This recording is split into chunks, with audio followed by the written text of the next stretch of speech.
الذین آمنوا صلوا علیہ وسلموا تسلیما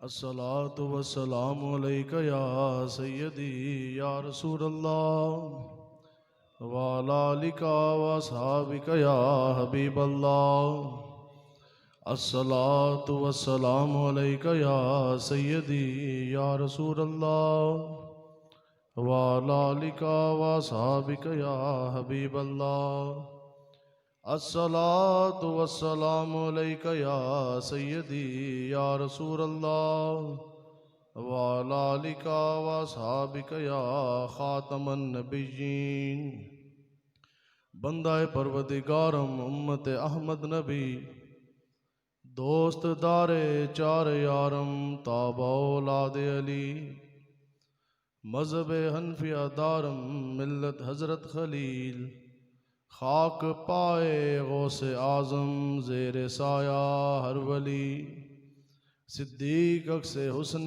کمال محمد است فاروق ذل جاؤ جلال محمد است عثمان جائے شمع جمال محمد است حیدر بہار باغ خصال محمد است اسلام ما طاعت خلفائے راشدین ایمان ما محبت آل محمد است صلی اللہ تعالی علیہ وسلم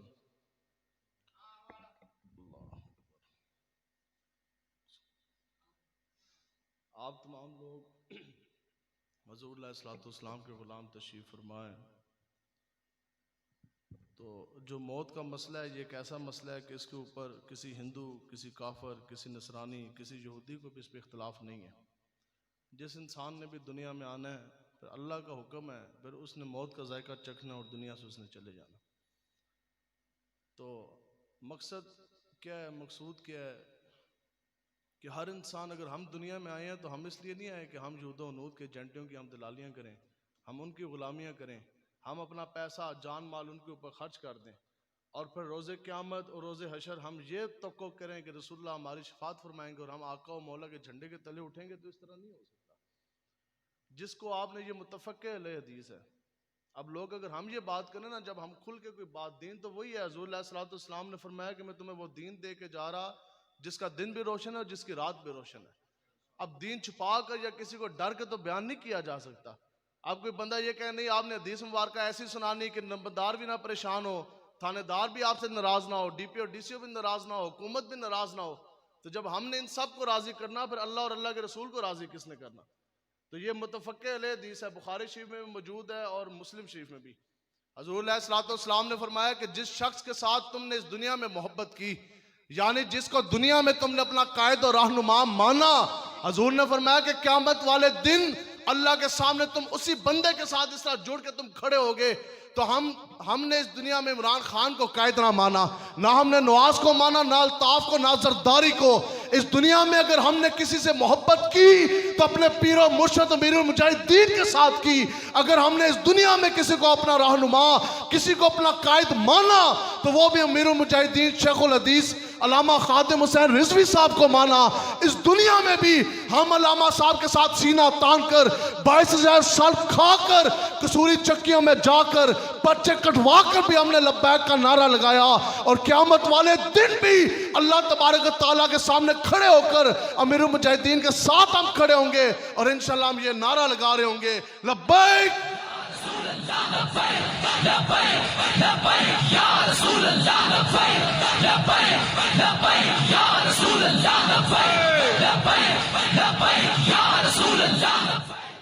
جس طرح ٹھنڈے تسی بیٹھے ہو نا بندہ کہے جی گستاخ رسول کی تو سزا یہ ہے کہ اس کا سر کاٹ دیا جائے اس طرح گال نہیں بنتے جس طرح آپ بیٹھے ہیں کوئی جاہو جلال اپنے اندر لے کر آئیں تاجدار ختم النبوت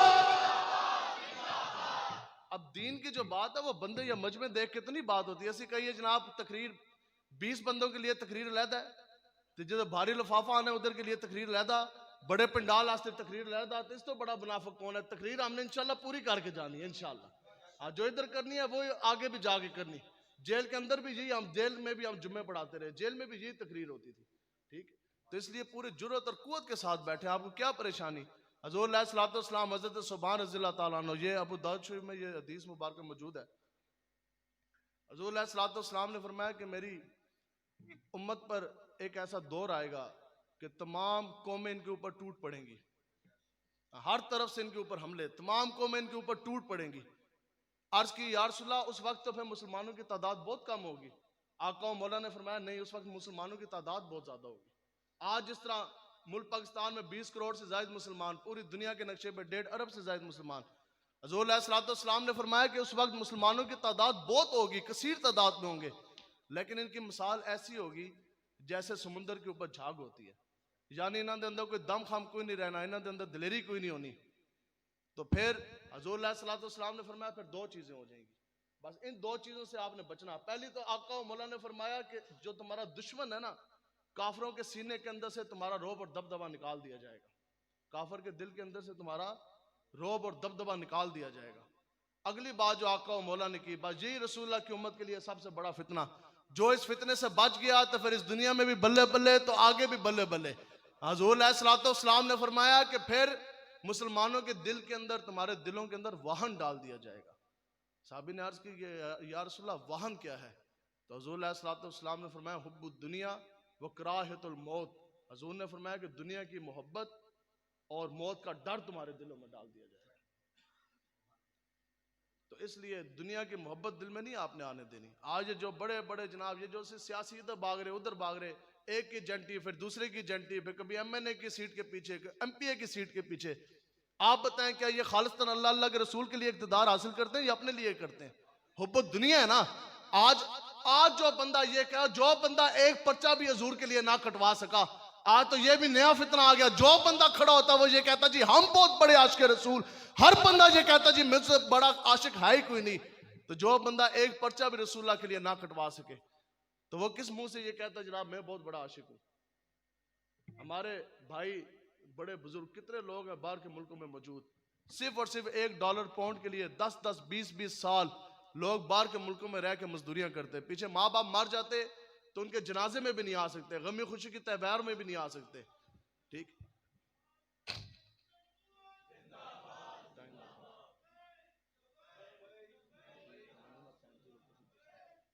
لرزتا ہو جس کا دل، کون کہتا ہے کہ اسے مسلمان کی موت مر؟ آج لوگوں کو یہی پریشانی جنابت کڑی ہو جانی، تھانہ ہو جانا، کچہری ہو جانی۔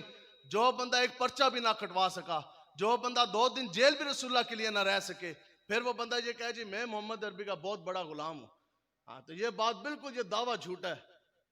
ہو مسلمان تو وہ کبھی بھی موت سے نہیں ڈرتا، ہو رسول اللہ کا غلام تو وہ کبھی بھی موت سے نہیں ڈرتا۔ حضرت امام حسین جب آئے نا جناب، 30,000 سے لے کر تو 1,00,000 تک روایت جاتی کہ جب کربلا کا میدان لگا تو یہ 72 تن تھے حضرت امام حسین کے ساتھ، 72 لوگ۔ تو 72 کا مقابلہ کتنے کے ساتھ ہوا؟ 30,000 سے لے کر 1,00,000 سے زائد فوج، کم سے کم آپ لگا لیں 30,000۔ تو جدوں وہ سامنے آئے نا ننگیاں تلواراں لے کر، تو انہوں نے کہا جناب تہاڈی تے تعداد بھی کوئی نہیں، 70 72 تسی بندے تے اسی تے جناب لکھاں دی تعداد، تو آپ تو سب نے شہید ہو جانا، آپ اتنی کم تعداد میں ہمارا مقابلہ بھلا کس طرح کریں گے؟ آپ نے تو شہید ہو جانا۔ بس جو آپ نے بات کی، آپ نے فرمایا تم مجھے موت سے ڈراتے ہو، موت تو میرے رب سے جا کے ملنے کا ایک ذریعہ ہے۔ حضرت علی رضی اللہ تعالیٰ عنہ آپ فرماتے ہیں کہ مجھے اس چیز سے کوئی پریشانی کوئی نہیں، آپ فرماتے ہیں کہ مجھے کبھی اس چیز سے پریشانی نہیں ہوئی کہ موت علی کے اوپر آ گرے یا علی موت کے اوپر جا گرے۔ حضرت خالد بن ولید رضی اللہ تعالیٰ عنہ آپ فرماتے ہیں جب یرموک پہ گئے 6.5 لاکھ فوج سامنے کھڑی رومیوں کی کافر، اور یہاں کچھ ہزار مسلمان، تو تب آپ نے یہ وہاں جو آپ نے بیان فرمایا نا، تقریر فرمائی، تو آپ نے فرمایا کہ تم ہمیں موت سے ڈراتے ہو؟ آپ نے فرمایا ہم تو موت کو اس خوشی سے پیتے ہیں جس طرح تم شراب کو محبوب رکھتے ہو۔ اور پھر آپ نے فرمایا کہ موت کا وقت مقرر اور زندگی کی سب سے زیادہ جو چیز حفاظت کرتی ہے وہ موت ہے۔ آپ نے فرمایا کہ موت آنے سے پہلے، جب موت مقرر نہیں ہے تو پھر اس کے آنے سے پہلے تمہاری زندگی ختم ہو نہیں سکتی، اور آپ نے فرمایا کہ جب موت تمہارا مقدر ہو تو پھر زندگی دوڑ کر موت کے ساتھ اس طرح جا کر لپٹ جاتی ہے۔ پر اگلی بات آپ نے فرمایا کہ دنیا کے جتنے بھی لوگ ہیں ان کے نام مجھ اللہ کی تلوار خالد بن ولید کا یہ پیغام ہے کہ اگر موت کبھی تیر تلوار اور نیزوں سے آتی تو خالد بن ولید میدان جنگ میں کب سے شہید ہو جاتا۔ تو اس لیے آپ لوگوں نے دلیری کے ساتھ رہنا ہے اور بالکل پوری قوت کے ساتھ آپ نے کھڑے ہونا ہے۔ آپ ہمارے چہرے دیکھیں، حضرت صاحب کا بھی چہرہ دیکھیں، اب بتائیں راتیں ان کی بھی گزر گئی جنہوں نے فیض آباد کے دھرنے میں جناب بارشوں کے نیچے کھلے آسمان کے نیچے رات گزاری. رات ان کی بھی گزر گئی جنہوں نے جناب اپنا جو بندہ بستر و تلائی بھی نہ چھوڑ سکا رسول اللہ کی عزت ناموز کے لیے. دعویٰ پھر بھی یہی ہے کہ میں رسول اللہ کا بہت بڑا غلام. ہمارے چہرے دیکھ کر حضرت کا چہرہ دیکھ کر یہ پتہ لگ رہا ہے کہ کتنی کتنی کس نے جیلیں کاٹی یا کتنے کتنے پرچے. اب بتاؤ حضرت میرے مجاہدین پہ کم سے کم 200 سے زائد پرچوں کی تعداد ہے اور دہشت گردی کے بھی. اب بتاؤ کہ ان پرچوں کو کدھر لے کے جانا. اب حکومت وقت ان پرچوں کا کیا کرے گی. تو آپ لوگوں نے پوری جرت اور قوت کے ساتھ رہنا. یہ آپ نے ذہن میں رکھنا ہے جو شیر ہے وہ ہمیشہ شیر کی موت مرتا ہے. شیر کبھی بھی گیدڑ کی موت نہیں مرتا. اور جو گیدڑ ہے وہ ہمیشہ گیدڑ کی موت مرتا, وہ کبھی شیر کی موت نہیں مرتا. تو یا رسول اللہ ہم اس مسجد میں بیٹھ کے بھی یہ اللہ سے دعا کر رہے ہیں آپ کے وسیلے سے, یا اللہ ہمیں اس سستی مدانت اور بزدلی کی موت سے ہمیشہ کے لیے نجات دی. بستر مرگ کے اوپر ایڑیاں رگڑ رگڑ کے ہم نہیں مرنا چاہتے. یا اللہ ہم سب کو رسول اللہ کی عزت ناموز کی پہرے داری کی برکت سے ایسی موت دی کہ کبھی نام محمد سے کوئی گولی آئے سینہ آر پار کرے اور دنیا سے جاتے ہوئے ہمارے لبھائے مبارک پر ایک ہی نعرہ ہو, لبیک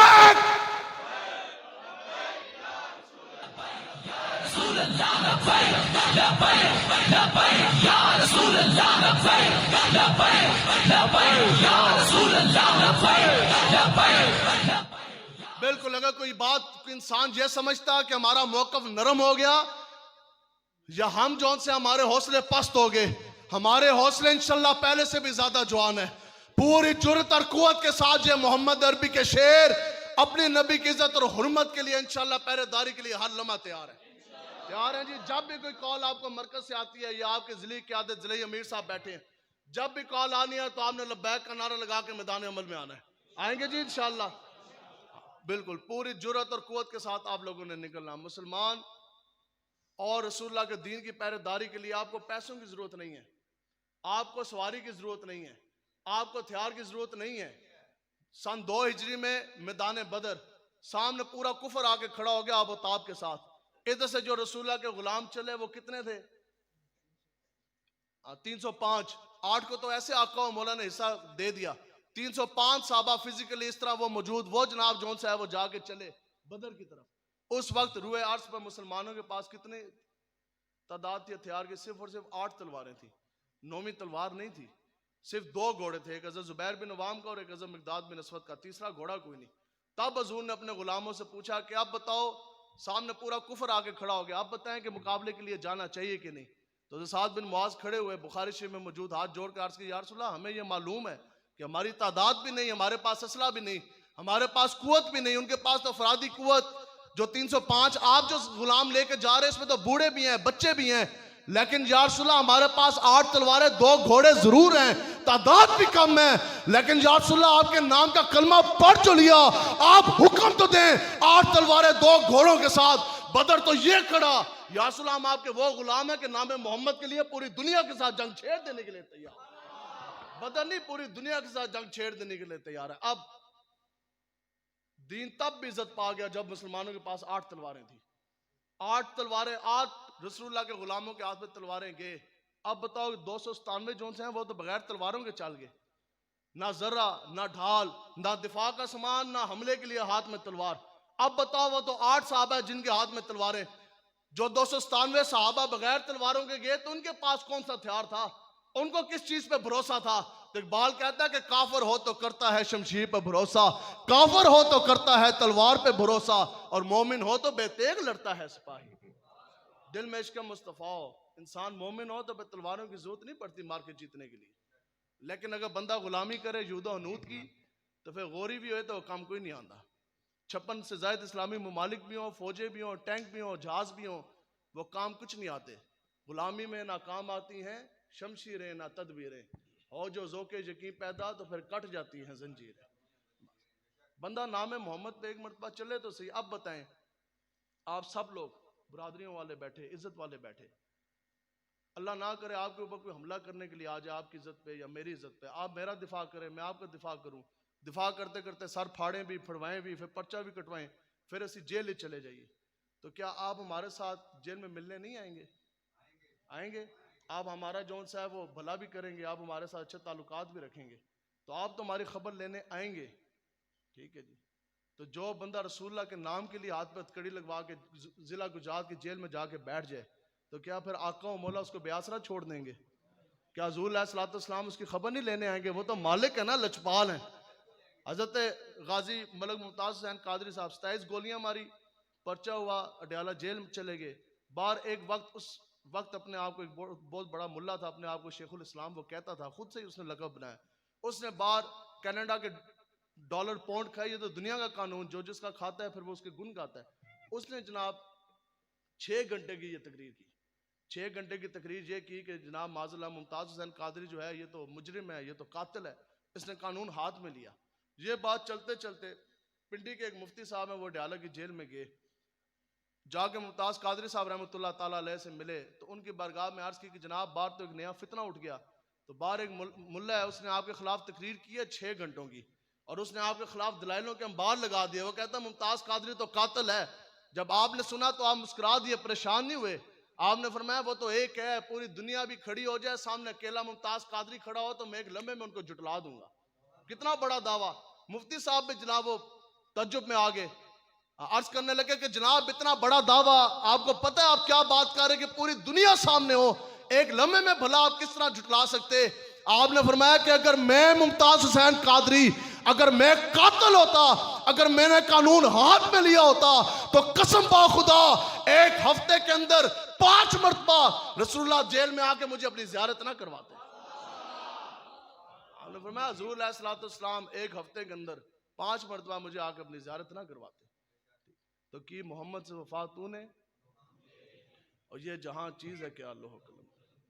حضرت سعد بن ابی وقاص رضی اللہ تعالیٰ عنہ آپ فرماتے ہیں کہ جب بدر کی طرف حضور علیہ الصلوۃ والسلام جا رہے تو رستے میں آپ ٹھہر گئے، رک گئے۔ آپ فرماتے ہیں کہ پھر آقا و مولا نے اپنی فوج کی طرف، اپنی سپاہ صحابہ کی طرف دیکھا، 305 صحابہ، اور وہ بھوکے پیٹ نکل گئے، کھانا بھی کوئی نہیں کھایا، اناج بھی ان کے پاس کوئی نہیں تھا۔ اور جناب آپ فرماتے ہیں کہ بہت سے صحابہ ایسے بھی تھے، ایسے بھی صحابہ تھے، ایک تو خالی ہاتھ وہ کھڑے نا، اگلی بات سنیں، ہاتھ بھی خالی ہیں اور اگلی جو بات ہے تو انسان کی یہاں سوچ ختم ہو جاتی ہے۔ آپ فرماتے ہیں جب حضور نے صحابہ کی طرف دیکھا، آپ فرماتے ہیں خدا کی قسم صحابہ میں ایسے بھی صحابہ تھے جن کو پاؤں میں پہننے کے لیے جوتی بھی نہیں تھی۔ حضور علیہ الصلوۃ والسلام نے ایک مرتبہ حکم دیا صحابہ کو چلیے بدر کی طرف، تو صحابہ نے تو یہ بھی نہ دیکھا کہ پاؤں میں پہننے کے لیے جوتی ہے کہ نہیں، وہ تو بدر کی طرف چل دیے۔ آج جس بندے کے پاس کروڑ 1.5 کروڑ دی گڈی، لکھاں روپے دی گڈیاں بھی ہیں تے بڑے بنا آپ اپنے آپ کو مذہب رہنما بھی کہتے ہیں، بڑی بڑی جناب کوٹھیاں بھی، بنگلے بھی، مدرسے بھی، پھر بھی اگر بندہ جناب رسول اللہ کسی طرح منہ کے لیے نہ نکل سکے تو پھر ان چیزوں کا کیا کرنا؟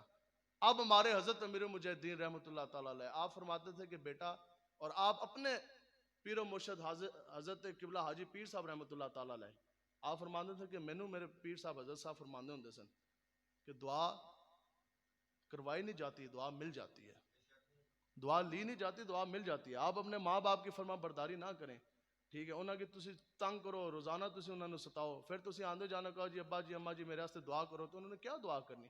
تو جے تسی رات پوری انہاں دی خدمت کرو تو دعا تو آنو صبح خود بخود مل جائے گی۔ اب دعا ملنے لگی ہے صحابہ کو، ٹھیک ہے جی، یہاں تو ایک داڑھی منڈا نات خواہ آتا ہے جو پیسے مکا کر آ کے آیا، پھر وہ تانوں کہندا جس کو پتہ ہی کوئی نہیں دین کیا اسلام کا، واللہ اس کو تو یہ بھی نہیں پتا کہ رسول اللہ کی جو نعت شریف ہے اس کے آداب کیا ہیں۔ اس نے آگے جناب گانوں کی طرز پہ نعتیں پڑھنی، تو انہوں کہنا ہاتھ کھڑے کریں، آپ جناب جنت میں چلے جائیں گے، جنت کا ٹکٹ دیتے ہیں آقا و مولا۔ اب دعا ملنے لگی حضور علیہ الصلوۃ والسلام کی طرف سے۔ حضرت صاحب بن ابی وقاص فرماتے ہیں جب آقا و مولا نے صحابہ کا یہ حال دیکھا کہ خالی ہاتھ بھی ہیں، ذرا بھی نہیں، ڈھال بھی نہیں، اسلحہ بھی نہیں، پاؤں میں پہننے کے لیے جوتیاں بھی نہیں، آقا و مولا نے جیسے اپنے غلاموں کو دیکھا تو آپ کے چشمان مبارک سے آنسو بہہ گئے۔ حضور علیہ الصلوۃ والسلام نے وہیں ہاتھ بلند کیے، اللہ کے حضور دعا فرمائی، عرض کی کہ یا اللہ یہ وہ میرے غلام ہیں، تیرے دین کے مقابلے میں کافر ننگی تلواروں سے سامنے آگے کھڑے ہوئے، تیرے اس نبی نے ایک مرتبہ اپنے غلاموں کو کہا کہ جناب ان کا مقابلہ کرنا ہے، انہوں نے یہ بھی نہ دیکھا کہ حملے کے لیے تلوار نہیں، دفاع کے لیے ڈھال نہیں، پیروں میں پہننے کے لیے جوتی کوئی نہیں، تو یہ سارے کے سارے لبیک کہہ کے جناب میدان بدر کی طرف چل گئے۔ اب مجھ محمد عربی کے ان کے حق میں یہ دعا ہے کہ یا اللہ جس کے پاس اناج نہیں ہے اس کو تو راشن دے دے، جو غریب ہے جس کے پاس مال نہیں ہے اس کو تو غنی کر دے۔ آپ فرماتے ہیں کہ 2 ہی تو گھوڑے تھے، 70 اونٹ تھے، ایک 4 صحابہ جون سے ہیں وہ ایک اونٹ پہ باری کے بعد جون سے ہے وہ سوار ہو رہے تھے۔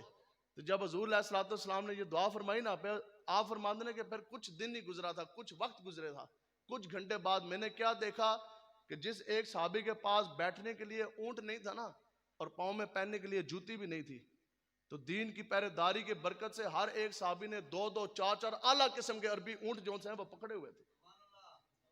ہر غریب صحابی جس کے پاس دنیاوی مال کے لحاظ سے میں بات کر رہا، جس کے پاس مال نہیں تھا، اتنا اس کو مال غنیمت ملا کہ وہ دین کی برکت سے غنی ہو چکا تھا. اور جن کے پاس پاؤں میں پہننے کے لیے جوتیاں بھی نہیں تھی، اس کو بھی 3 4 اونٹ مل چکے تھے. لیکن ہمارے حضرت فرماتے ہیں یہ سورہ محمد شریف کا پہلا رکوع ہے، قرآن کی نص ہے. اللہ فرماتا ہے کہ پہلے تم اللہ کی مدد کرو تو پھر اللہ تمہاری مدد کے لیے آ جائے گا، پھر اللہ تمہاری مدد کرے گا. یعنی اللہ تعالیٰ تمہارے لیے فرشتے بھی بھیج دے گا، تمہیں وسائل بھی دے دے گا.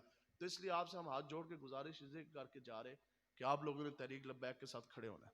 کھڑے ہوں گے جی؟ بس یہ کیا، واللہ اس کے علاوہ خدا کی قسم کوئی اور مقصد کوئی نہیں. آپ کو ہم کھل کے دین بات آپ کو بیان کر کے جا رہے ہیں. اب فیصلہ آپ نے کرنا کہ آپ نے ان دنیا دار کمینوں کے پیچھے چلنا ہے. حدیث مبارکہ بھی میں نے آپ کو سنا دی، بخاری شریف کی اور مسلم شریف کی، کہ جس کو آپ نے اس دنیا میں اپنا رہنما قائد مانا، جس کے ساتھ آپ نے اس دنیا میں محبت کی، قیامت والے دن آپ اس کے ساتھ کھڑے ہوں گے. اور حضور علیہ الصلوۃ والسلام نے فرمایا کہ جس نے کسی ظالم کی حمایت کی اور اس کو پتہ ہے کہ فلاں شخص ظالم ہے، حضور نے فرمایا کہ جیسی آپ اس کی حمایت کریں گے، یعنی آپ اس کو ووٹ دیں گے، اس کو حق میں زمانہ بنائیں گے، اسی لمحے آپ کافر ہو جائیں گے، آپ مسلمان نہیں رہیں گے. اب بتاؤ جو دکان پہ چوری کرے اس کو چور کہتے ہیں، وہ بڑا ظالم ہے، یا جس نے ختم نبوت کے اوپر ڈاکہ ڈالا وہ بڑا ظالم ہے؟ جس نے لوگوں کے سر پھاڑے، جس نے بدماشیاں کی، جس نے زمینوں پہ قبضہ کیا، وہ بڑا ڈاکو ظالم ہے، یا جس نے غازی ممتاز قادری صاحب کو پھانسی دی وہ بڑا ظالم ہے؟ آج لوگ یہ کہتے ہیں ہمارے ہیرو ہیں ممتاز قادری صاحب، ہیں نا جی انشاءاللہ. تو پھر وہ بھی جماعت ہماری ہیرو ہے. ہیرو ہمارے ممتاز قادری صاحب ہیں، لیکن ہمارا پیسہ، ہماری سپورٹ اس جماعت کے لیے ہے جنہوں نے ممتاز قادری صاحب کو پھانسی دی. عشق قاتل سے اور مقتول سے ہمدردی بھی، بتا کس سے محبت کا صلہ مانگے گا، اور سجدہ خالق کو اور ابلیس سے یارانہ بھی، بتا کس سے عبادت کا صلہ مانگے گا. تو اس لیے دونوں چیزیں جو سی ہیں وہ راضی نہیں رہ سکتی. اس لیے خدا کا واسطہ ہے، آپ دنیا میں اس لیے نہیں آئے کہ آپ جناب یہ سیاسیوں کے نظام لے کر آئیں. ہم دنیا میں آئے ہیں تو ہم نے کلمہ پڑھا رسول اللہ کا، ہمیں ایمان، اسلام، قرآن جو کچھ ملا حضور علیہ الصلوۃ والسلام کے صدقے ملا، اور انشاءاللہ ہم نے نظام مصطفیٰ کا نفاذ کرنا ہے. انشاءاللہ سب نے محنت کرنی ہے. اور بس اب آخری بات آپ سنیں. اب لوگ یہ کہتے کہ جناب جنازہ 1,70,00,000 بندہ کدھر سے آ گیا؟ ٹھیک، تو اس میں واللہ اس میں کوئی تعجب کی بات کوئی نہیں. اس میں یہ ہماری رپورٹ ہے بھی نہیں، نہ یہ ہمارا کوئی دعویٰ. یہ تو انگریزوں کا ایک اخبار ہے، انہوں نے جناب وہ اس پہ انہوں نے ریسرچ کی، بندے انہوں نے کس طرح نکالے کہ وہ کلیہ کہ 1 اسکوائر فٹ انہوں نے وہ کیا جناب، 1 مربع فٹ ہوئے 1 اسکوائر فٹ، اس میں کتنے بندے کھڑے ہو سکتے ہیں، پھر سوئچ کتنے 200، وہ سارا یہ کم سے کم جو ہے محتاط اندازہ ہے 1,70,00,000. تو یہ تو انسان ہے، جو فرشتے اور جو بزرگوں کی اولیاء کرام کی جو روایت مبارکہ ہے اس کا تو حساب ہی کوئی نہیں. بہرحال یہ کہتے جناب 1,70,00,000 بندہ آ گیا، اور یہ آ کس طرح گیا؟ تو کی محمد سے وفات تو نے تو ہم تیرے ہیں. یہ تو جن کی عزت ناموس کی پہرے داری کی انہوں نے بندے بھیج دیے. لیکن تعجب والی بات اگر تم نے فیضان رضوی دیکھنا نا، یہ رضوی کا فیضان کوئی نہیں. یہ تو یہی کہتے جناب ٹھیک ہے انہوں نے بڑے وہ عاشق رسول تھے، پہرے داری کی، 1,70,00,000 بندہ آ گیا، بات ختم. ہم نے کہا بات شروع یہاں سے ہوتی. اگر تم نے رضوی کا فیضان دیکھنا ہے تو یہ جنازہ جو تم دیکھ رہے یہ تو فیضان رضوی کا ایک قطرہ ہے.